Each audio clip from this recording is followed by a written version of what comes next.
My name is Ewald Stöteler. I myself started homeopathic practice in 1981 after 4 years study of classical homeopathy. From the beginning onward, I was very much into the writings of Hahnemann, primarily the Organon, the only book I knew at that particular time. After 8 to 10 years of studying the Organon, I thought I knew the homeopathy inside out. And then I stumbled across the second book, The Chronic Diseases, and then homeopathy became something totally different.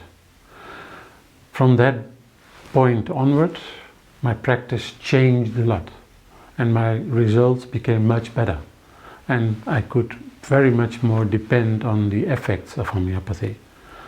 The Organon is the philosophical part, the chronic diseases is the course manual, the manual about how to proceed in homeopathy, how to practice homeopathy. This is what I've done for the last 30 years, 35 years. I gave a lot of seminars and all the participants were very enthusiastic about the learnings and the teachings of Hahnemann and benefited in their practice a lot.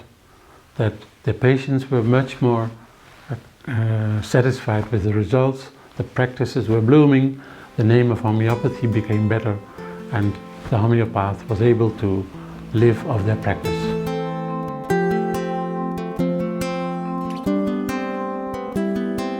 What's the difference with early homeopathy? I would say Kantian homeopathy, where you use potencies of the centesimal scale and only one dose and wait for a few months.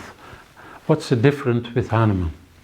Well, in Kantian homeopathy is said we don't treat diseases, we treat the patient, not the cure. And Hahnemann is all about diseases. Hahnemann's first book is Organon, the second book is The Chronic Diseases, not the chronic patient, the chronic diseases. And he makes a very clear distinguishment between acute diseases, biographical diseases, epidemic diseases, constitutional diseases, iatrogenic diseases, inherited diseases, constitutional diseases, etc. And every disease form has its own group of remedies. And yes, we don't give only one remedy. This is not like Hahnemann giving one remedy. Hahnemann alternated remedies a lot. In this book you find the backup, you find the aphorisms where he states this. He gave remedies in alternation, he gave intercurrent remedies to vitalize, to stimulate the patient to a better reaction. He gave plant remedies in alternation with mineral remedies. The plant remedies for the acute diseases, like epidemic diseases, like iatrogenic diseases, like biographical diseases.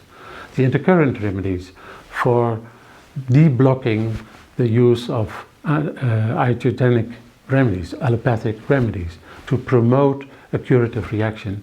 Nosodes only introduced by Hahnemann, that's true, by Psorinum, but furthermore developed by Burnett, who worked exactly, Compton Burnett, who worked exactly along the guidelines of Hahnemann. And this in Q potencies, or so-called LM potencies, in alternating methods. And by olfaction, remedies in liquid form, not dry form, but in liquid form, succussed between every dose, and smelling. Making use, the optimal use of the complementary effect of remedies in order to promote the restoring process of the patient, the healing of the patient. And that Hahnemann could do and we can do. We can have much more success than we have until now.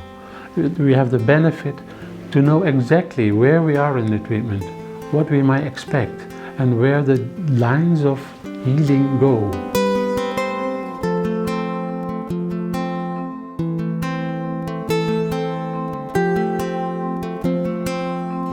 We can more or less predict the development the healing process will take. And this is very much important. We can be very sure about the results. We have the tools to evaluate every response. We can reduce the dose in order not to provoke aggravations. Aggravation is loss of energy. You don't stimulate the immunity by causing aggravation. So we have to prohibit aggravations from occurring. And this we can do by deblock the inherited tendencies, by stimulate on a mild, deeper level the anti-apsoric treatment, by reducing the oversensitive state by plant and animal remedies. We have the healing process, we have much more control over the healing process. This has not been done in homeopathy until now. This is what Hahnemann already did, and I'll show you in this book that he did it. He did it like that. And if we follow Hahnemann, follow it, but follow it faithfully, he wrote in the Organon. If we follow it faithfully, the results will be much better. I hope this book finds its way into homeopathic practice, and that it will become a big inspiration for every homeopath working in his own clinic, and that the results will be better, that the patient will be more satisfied, that the homeopath can be more certain about his way of healing, and that the clinic will bloom, that homeopathy will bloom worldwide.